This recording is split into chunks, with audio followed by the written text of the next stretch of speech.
High, আমি শ্রুতি। আজকেও আমি তোমাদের সাথে একটা ব্লগ শেয়ার করব বলে চলে এসেছি। আজকের ব্লগটা ভেজ আইটেম নিয়ে। আমি ভেজ কী খেয়েছিলাম সেদিন, চলো তোমাদের সাথে সেটা শেয়ার করে নিই। তাহলে চলো দেখে নিই আমার সেদিনের what I it in a day.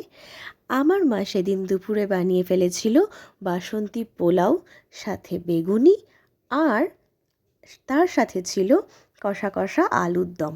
এটা কিন্তু আমার ভীষণ ফেভারিট। আমি বাসন্তী পোলাও খেতে খুব ভালোবাসি, সেটা আলুর দমের সাথে হোক কি চিকেন মাটনের সাথে হোক। তো এটাই ছিল আমার সেদিনকার লাঞ্চের মেনু ভেজ আইটেমের মধ্যে, আর আমার খুব ফেভারিট মেনু। আমি ভীষণ ভালোবাসি এটা খেতে। তারপরেই এটা তো লাঞ্চে খেয়েছিলাম। রাতে কি খেয়েছিলাম জানো? রাতে মা বানিয়ে ফেলছিল ছাতুর কচুরি। দুপুরবেলা পোলাও খাওয়ার পরেও রাতে খেয়ে নিয়েছিলাম ছাতুর কচুরি। তো সেটারই প্রিপারেশন মা করছিল।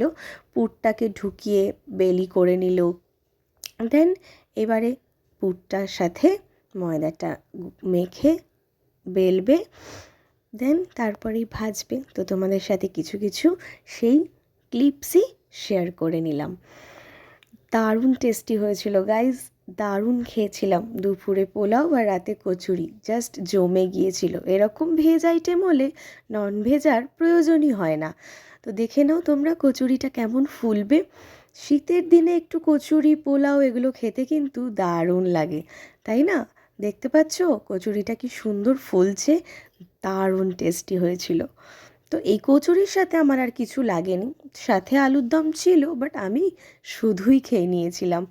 এত টেস্টি হয়েছিল, ভেতরে একদম প্রচুর পুর দেওয়া ছিল। চলো তোমাদের সাথে সেই পুরটার ভিডিও শেয়ার করে নিই। তো এই ছিল আমার লাঞ্চ অ্যান্ড ডিনার। টাটা।